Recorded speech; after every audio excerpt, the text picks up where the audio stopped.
আসসালামু আলাইকুম। আপনাদের সামনে আবার চলে আসছি। আজকে আমি চিকেন ফ্রাই করব। আমি চিকেনটা এইভাবে কেটে নিয়েছি, কারণ মশলাগুলো ভিতরে না গেলে বেশি হবে না। তার জন্য চিকেনটা আমি একটু একটু করে কেটে নিয়েছি। সবগুলো চিকেন এভাবে টুকরোগুলো করে নিয়েছি।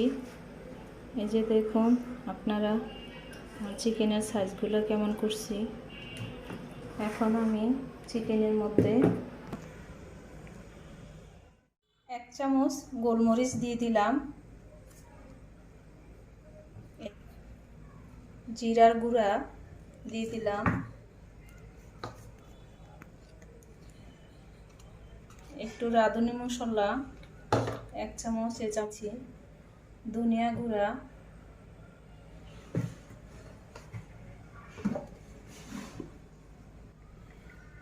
পরিমাণে একটু হলুদের গুঁড়া দিয়ে দিলাম, বেশি হলুদের গুঁড়া দিব না।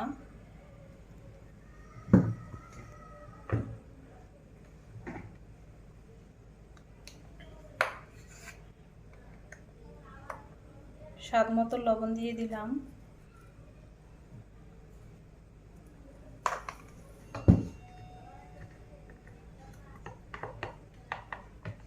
এই চামচটা দিয়ে আমি রসুন বাটা 1 চামচ দেব,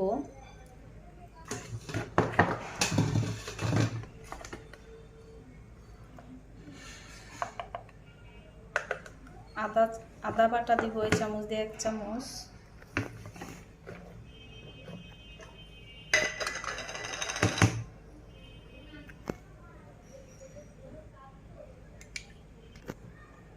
মেয়োনিজ 1 চামচ দিয়ে দিলাম,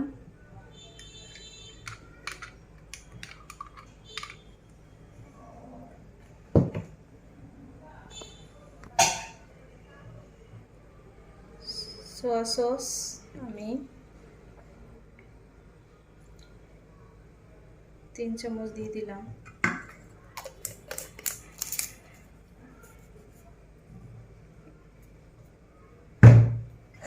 আমার বাসা আজকে টক দই ছিল না, গুঁড়া দুধটাকে নিয়ে আমি বাসা লেবু দিয়ে তৈরি করে নিয়েছি টক দই।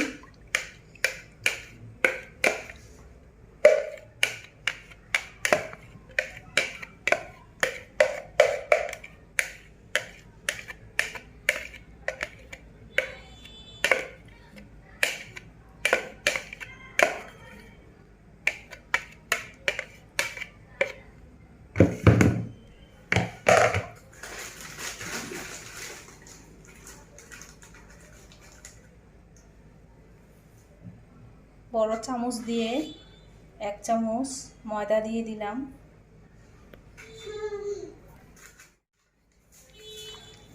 ভালো করে এটা মেখে 5 মিনিটের মতো আমি রেখে দেব ফ্রিজে, নরমাল ফ্রিজে রাখবো।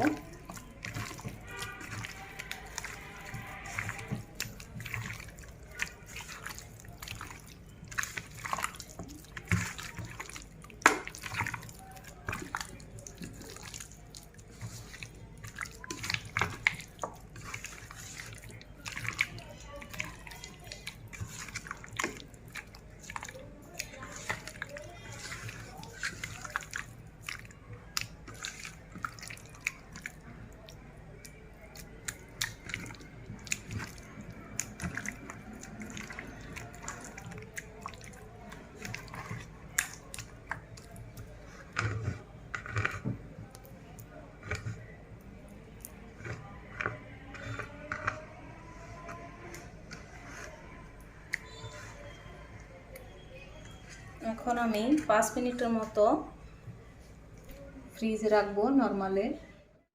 বিসমিল্লাহ, চিকেনটা আমি এখন দিয়ে দিলাম।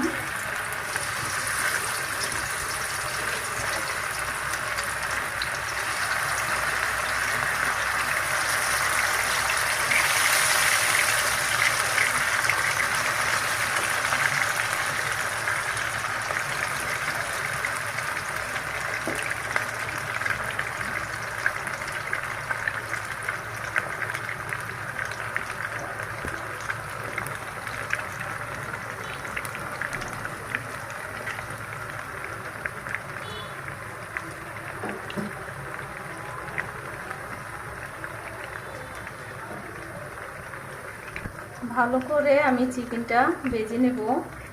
কম জালের মধ্যে, বেশি জাল দেওয়া যাবে না, আস্তে আস্তে জাল দিয়ে চিকেনটা ভাজতে হবে। আপনারা বাচ্চারা যদি বাইরের খাবার খেতে চায়, আপনারা বাসায় এনে চিকেন এইভাবে ফ্রাই করে ভেজে দিবেন, বাচ্চারা অনেক খাবে।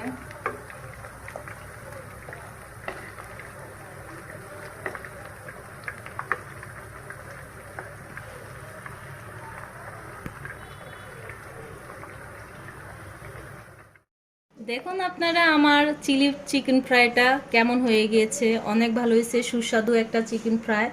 এটা আমি রেস্তোরাঁ থেকেও ভালো করতে পারি, বাসায় অনেক সুস্বাদু একটা চিকেন ফ্রাই করেছি। আপনারা বাসায় করে দেখ, অনেক অনেক ভালো হবে খেতে, একদম সুস্বাদু। আমার রেসিপিটা যদি আপনারা ভালো লেগে থাকে তাহলে শেয়ার করে দিবেন, লাইক দিবেন, সাবস্ক্রাইব করে দিবেন। ভালো থাকেন, আল্লাহ হাফেজ, আসসালামু আলাইকুম। আবার সামনের দিকে আমি ভালো ভালো মজাদার রেসিপি নিয়ে আসব।